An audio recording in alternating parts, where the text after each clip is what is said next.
Bonjour à toutes et à tous et bienvenue pour Vous êtes formidables en Nouvelle-Aquitaine. Alors au programme aujourd'hui, avant notre belle rencontre du jour, eh bien, il y a l'équipe. Bonjour l'équipe. Salut Vanessa. On parle de plein de choses, on parle d'innovation avec toi Alex. Exactement, innovation proposée par des entreprises françaises une nouvelle fois cette année. On démarrera avec cette magnifique suspension 100% en bois, 100% française qui nous vient de Bretagne. C'est beau.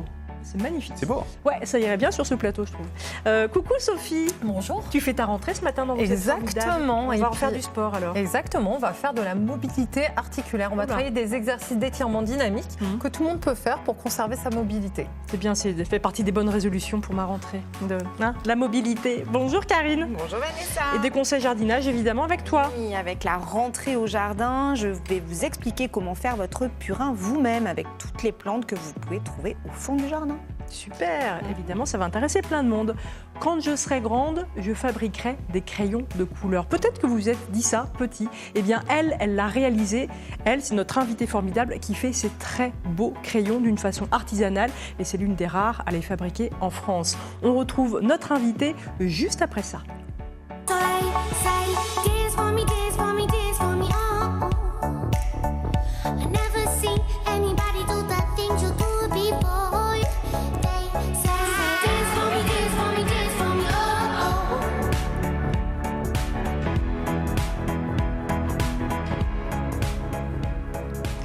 Et qui sont beaux vos crayons. Bonjour Nathalie Langelet. Merci, bonjour Vanessa. C'est vous qui êtes à la tête de cet atelier du crayon depuis les Landes, la petite commune de l'Esperon. Exactement. Et vous faites des crayons. Je crois que vous êtes 3 en France à les faire d'une façon artisanale, des crayons de couleur. Exactement. Et ça s'appelle facteur de crayon. Facteur de crayon. Voilà, comme les facteurs d'orgue. Ouais. Voilà, pas comme ceux qui mettent dans la boîte aux lettres. Mais... Oui, c'est ça.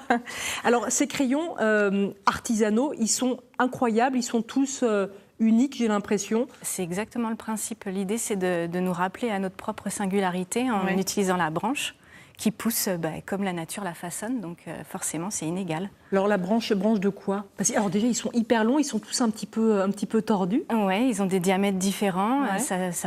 Parfois, il y a des petites branches dessus, c'est du saule. Ouais. Et la partie du saule qu'on appelle l'osier, c'est-à-dire le jeune saule. D'accord. C'est cultivé comme tel. Et donc il y a la mine à l'intérieur. Vous faites la mine ou vous l'achetez? Oui, j'achète la mine. C'est un procédé qui nécessite beaucoup d'investissement. Et puis surtout, c'est un procédé technique qui est un peu complexe à mettre en œuvre de façon artisanale. Alors comment vous faites? Vous recevez les mines. Voilà. Donc là, vous avez pas mal de couleurs. Elles sont de qualité aussi, les mines. Hein. Oui, en fait, dans les mines, une mine de crayon, ça peut être fait en plastique. Mais quand c'est pas fait en plastique et comme... les mines que je vous présente ici, c'est fait avec de la cire, avec du kaolin et avec des pigments. D'accord. Voilà, et puis c'est une question de dosage. Après, c'est comme une recette de cuisine. Ouais. Voilà. Donc vous avez votre bout de bois. Exactement. Vous trouez? Oui, je perce les branches. Ouais. J'ai pas de petit verre à bois qui grignote le bois. Ça pourrait être rigolo, mais ça marche pas comme ça. Donc je perce le bois. Souvent, ça surprend de réussir à percer la branche dans sa longueur, mais avec la moelle du bois qui est tendre, justement, parce que le saule à la moelle du bois est relativement tendre, ça permet de percer les branches et de pouvoir faire des crayons complètement biscornus. Ouais, ils sont très très beaux encore une fois. Ça coûte combien un crayon chez vous? Alors un crayon comme ça, ce sont des aquarelles, donc ils sont à 4 € l'unité. Moi je les vends à l'unité quand on vient à l'atelier. Ouais. Après sur la boutique en ligne, je les vends plutôt par lot, mais dans l'idée, les prix sont dégressifs en fonction du nombre, mais on est à 4 € l'unité. Ça peut descendre pour des crayons de couleur classique jusqu'à 2,50 €.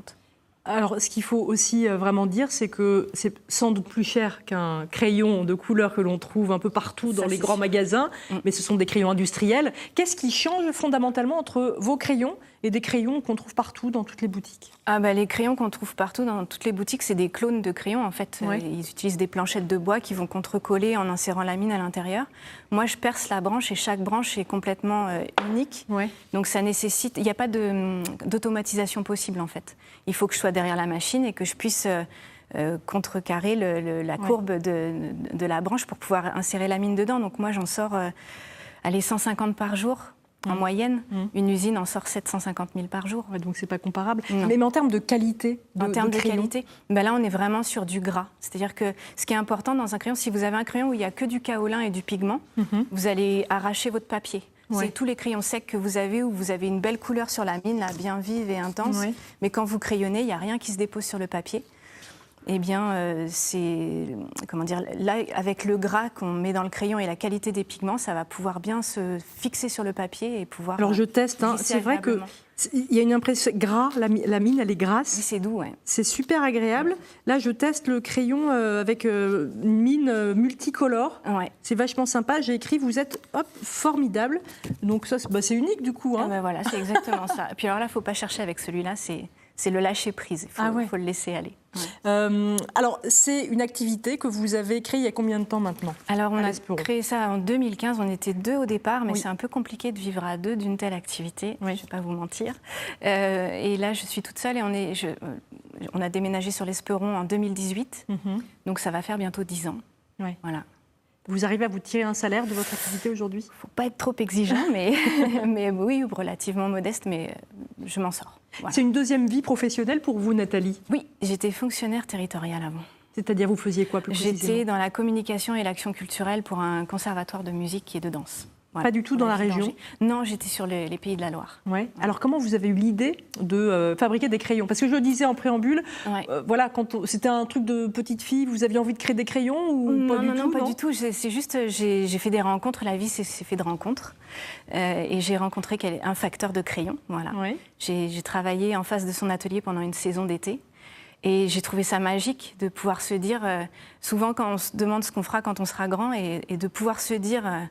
un jour, je fabriquerai des crayons de couleur. Moi qui suis un peu poète et rêveuse, j'ai trouvé ça génial. Bah voilà. Ouais.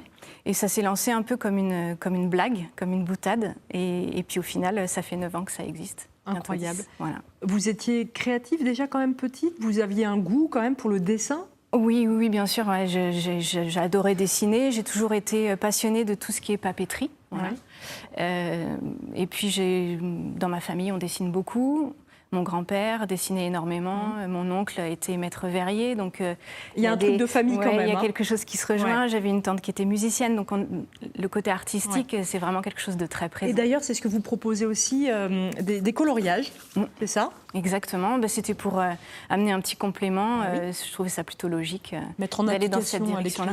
Voilà. Et puis l'idée, c'était de travailler avec des illustrateurs, donc de pouvoir faire des collaborations sympas.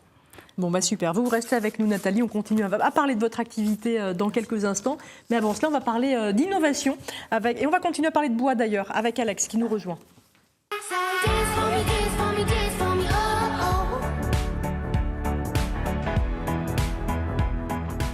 Voilà, on commence par une première innovation, il y en aura 2. Exactement. La première, il est question de bois aussi. De bois, effectivement. Vous voyez cette suspension, on est sur du découpage laser. Est-ce que vous avez reconnu le bois ?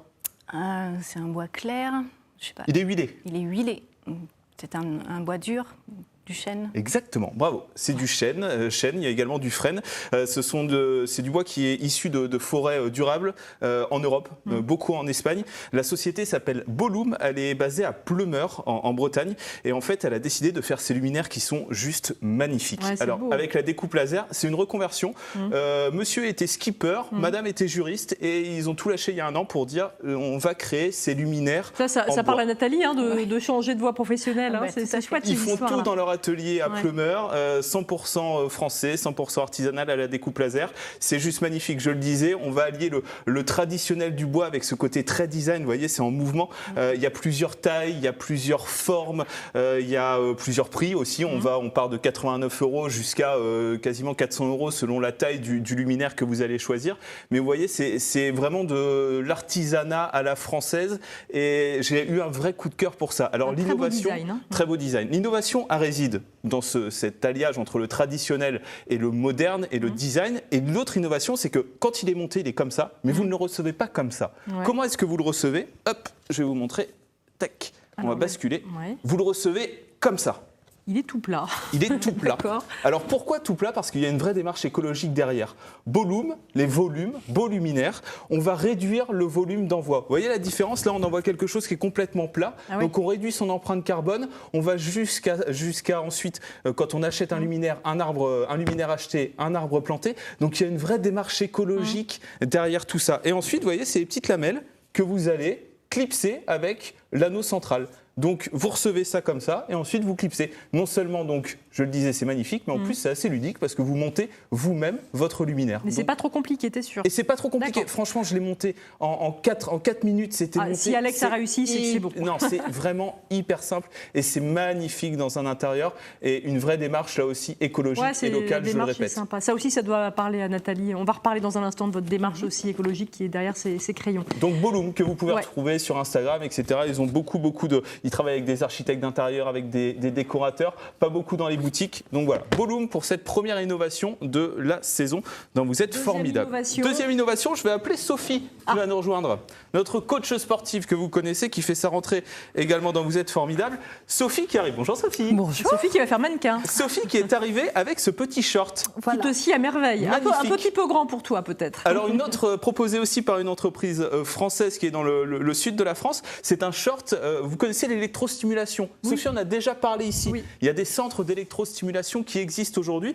Mais eux, ils ont développé, au départ c'était une combinaison entière avec de l'électrostimulation. Là ils ont développé le short d'électrostimulation. Ce short avec, vous voyez, des patchs qui sont dessus. Il y a une dizaine de patchs à l'intérieur, quadriceps, au niveau des fesses, etc. Il faut bien choisir sa taille parce qu'il faut que ce soit vraiment collé à la peau. Et ensuite, vous allez télécharger une petite application sur votre smartphone et vous allez contrôler les 10 patchs qui sont donc à l'intérieur du short. Vous voyez, là, j'ai mis par exemple au quadriceps. Je vais lancer. Normalement, Sophie commence à sentir sur le quadriceps que ça commence à envoyer des petites impulsions électriques. Donc, je vais monter. Je suis à 20. Je peux aller jusqu'à 100. Hop. Vas-y, jusqu'à 100. À 30. Là, je suis monté à 30. On va s'arrêter à 50. C'est déjà pas mal. On est à 30. On le sent. 30, on le sent, ouais. Et donc, vous allez contrôler. Si je me mets un peu en flexion, on voit que ça bouge. Ah oui, ça tremblote. Voilà. Ça tremblote. Ouais, là, il vient de le mettre en pause. Ça là, va je suis repartir. en pause. Exactement. Vous pouvez choisir, par exemple, 30 secondes de stimulation, 10 secondes de pause. 4, 3, 2, 1. Je suis obligé d'attendre. Là, ça repart normalement. Hop. Ah oui, en mettant comme ça, vous voyez que ça travaille. Et Sophie qui va s'installer avec nous et Sophie qui va peut-être nous expliquer à quoi sert. Je l'arrête. Parce que sinon, je ne peux pas me déplacer. Est-ce que tu peux nous expliquer à quoi sert concrètement l'électrostimulation? Parce qu'on le voit dans les centres, mais ça, c'est pour vraiment le faire à la maison. Il ne faut pas oublier qu'il y a des contre-indications. Il faut faire attention. Il faut peut-être se faire accompagner de coachs professionnels. Il y a des contre-indications, ça c'est sûr. C'est spécifié souvent sur l'électrostimulation.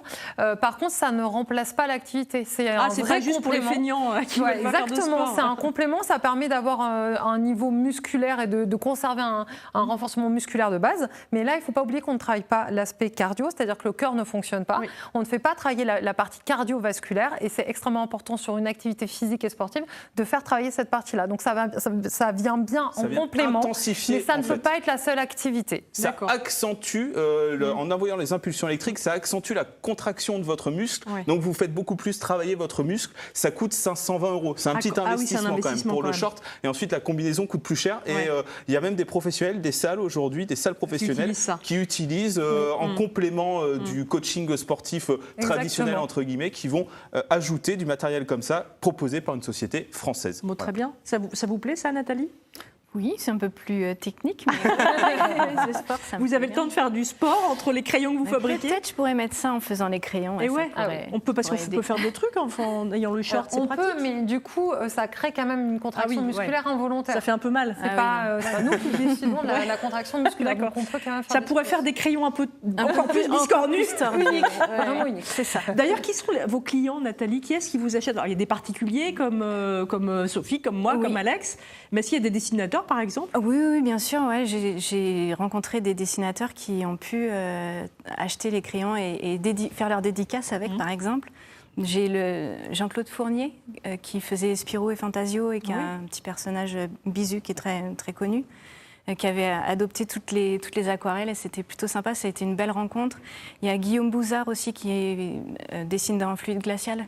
Génial. Donc c'est des belles rencontres et ils étaient relativement surpris et amusés par l'objet, et puis contents de la qualité que ça proposait. C'est surtout ce dont on parlait tout à l'heure, le côté qualitatif. Je pense qu'on ne fait pas les mêmes dessins avec un crayon comme ça. Non, et puis on ne peut pas se contenter de juste faire un bel objet. C'est-à-dire qu'il y a une démarche derrière éthique. Alors c'est ça, la démarche éthique. Redites-nous un petit peu quelles sont les valeurs que vous défendez avec ces crayons-là aussi. L'idée, c'est que déjà, on se questionne sur l'utilisation qu'on a du crayon et donc quel sens ça a d'investir dans une boîte de 12 crayons à 90 centimes. Est-ce que c'est vraiment efficace sur le papier? Donc là, il y a la question de la qualité et de l'utilisation derrière.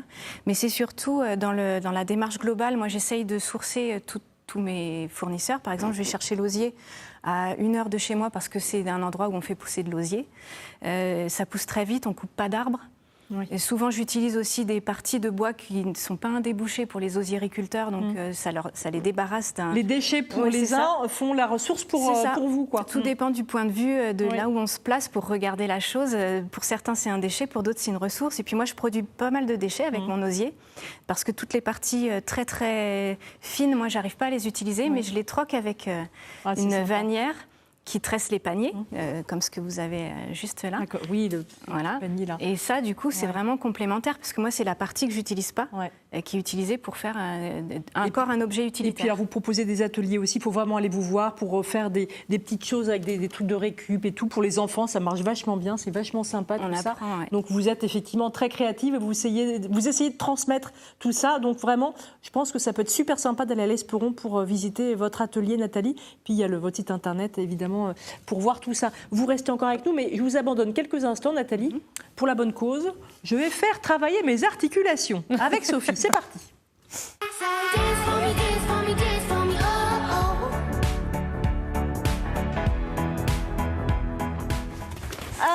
Allez, on s'installe. Alors, le petit tapis. Juste une petite précision avant qu'en effet on commence. On va prendre un peu de place. L'idée de travailler la mobilité articulaire, c'est d'essayer de maintenir cette amplitude articulaire qu'on a tendance à perdre à force de faire de l'activité physique et sportive ou en n'en faisant pas aussi. Moi, je fais trop de sport, donc j'ai un peu perdu de mobilité articulaire. On devient un peu plus raide, il y a certains muscles qui se tendent et du coup on perd en mobilité. Si on perd en mobilité, on peut se blesser et en plus on n'utilise pas toute l'amplitude qu'on devrait utiliser dans chaque mouvement technique. Et puis avec l'âge aussi, peut-être qu'on en perd un peu. C'est ça, donc tous ces mouvements, vous allez pouvoir les faire chez vous. Vous n'avez pas besoin de faire un échauffement avant et on va faire des exercices sur 45 secondes, 1 minute, sur plusieurs parties du corps. On va commencer sur les hanches. Donc l'idée d'essayer de préserver l'amplitude des hanches. Déjà, on va écarter les pieds de façon un peu plus large que les hanches, donc là c'est très bien. Après, on va se coucher, on va éventuellement mettre les mains sur la poitrine et ensuite, on va essayer de pivoter et d'aller toucher avec le genou sur le côté. C'est pas si facile. Voilà. Et donc là, il faut essayer de faire les mouvements doucement et de penser à sa respiration. C'est-à-dire qu'on va expirer au moment où on va essayer d'aller toucher. On vide tout son oxygène. Donc, tu touches pas trop là. Et voilà. Et on revient. Donc, on le fait doucement. Très bien. Et là, parfait. Je t'entends expirer. On expire. On va chercher sur le côté. OK. Allez, encore un. De l'autre côté, tout doucement. Et on va doucement, on expire, jusqu'à essayer de toucher. Il faut que les épaules, elles restent bien collées. Si on peut, on essaye en effet de bien maintenir les 2 épaules au sol. Et c'est le bassin qui va à chaque fois pivoter. Je sens que ça fait du bien, ça fait travailler le bassin. On va passer, alors là, on est un peu court sur la durée. Normalement, on tient un peu plus longtemps. Oui, évidemment. Chaque position, au moins 45 secondes. Là, alors je t'avais pris un coussin, vas-y, je vais te montrer, ça c'est pour préserver ton genou. Donc là, tu vas mettre ton genou de penser à moi sur... Comme ça, là. Voilà, donc là, après, tu vas avancer ton pied. Et là, on va étirer le psoas. L'idée, en fait, c'est que tu vas, au moment où tu vas avancer ton bassin en avant, tu vas lever le bras et amener l'autre sur le côté. C'est quoi le psoas? Le psoas, c'est ici, là. Tu sens que ça étire là. Oui, je sens. Ici, tu avances, voilà. Et on revient, on refait. On va le faire 4 fois de chaque côté. Et on essaie d'aller chercher très haut avec la main et bien sur le côté. Il ne faut pas que je décolle pas le talon du... Non, on peut avancer un peu le genou devant. Voilà, on va encore plus loin. Très bien, on en fait encore un. Ici, et on va chercher sur le côté. Parfait. On va faire la même chose de l'autre côté. Donc, tu changes de coussin. On fait le même mouvement. Donc, à chaque fois, on va avancer le bassin. Et c'est la même chose. Tu vas lever le bras, aller chercher sur le côté. Et tu vas avancer en même temps le bassin. Tu reviens, voilà, encore. Ici. Et on va chercher bien sur le côté. On accentue. On peut aller un peu plus loin. Et à chaque fois, voilà. Et je sens que ça fait bien bosser, ça étire. On étire et on le fait de façon dynamique à chaque fois. Et on pense bien à respirer, à souffler à chaque fois. Voilà, donc ça, pareil, il faut essayer de rester un peu plus longtemps sur chaque mouvement. D'accord. On va essayer de travailler au niveau de la plante de pied. Donc là, on va s'appuyer sur la pointe de pied et on va mettre tout le poids du corps sur les talons. main au niveau des hanches. Et là, tu vas monter doucement. Voilà. Et pareil, tu redescends doucement et tu vas poser tout ton poids du corps sur tes talons. Donc, tu sens que ça étire au niveau de la plante de pied. Ouais. Pareil. Et en même temps, tu échauffes un petit peu, tu vois, l'arrière. Ouais. Très bien. Et on continue. Hop. Tu vas chercher un peu plus loin. Et en même temps, tu appuies. Très Encore. Bien. Un de plus. Allez, un de plus, vraiment rapidement. Allez, très rapidement. Alors, on se met en position de squat. Oula. Largeur, pareil, on accentue par rapport aux hanches. Et là, tu vas essayer d'aller chercher vraiment très bas. Très bas. Tu vas mettre les mains du cou, les mains au niveau des pieds. Et on se redresse. C'est plus dur, allez, là. On refait la même chose. Pourquoi j'ai dit encore? Et on va le faire une dernière fois. Et il faut absolument que le talon soit au sol. Ah oui. De nouveau, je vais saisir mes pieds, mais je vais chercher, je ne touche pas les fesses au sol. Et je me redresse. Mais du coup, pas à rester au sol. L'idée de tenir les pieds, c'était pour tenir l'équilibre. Ah bah donc tous ces mouvements, il faut le faire plusieurs fois. Je crois que j'ai un peu à travailler mon équilibre. Et au moins aussi. 30 à 45 secondes. Merci Sophie pour ces petits exercices à refaire donc à la maison. Allez, on continue, on parle jardinage tout de suite et Nathalie nous rejoint.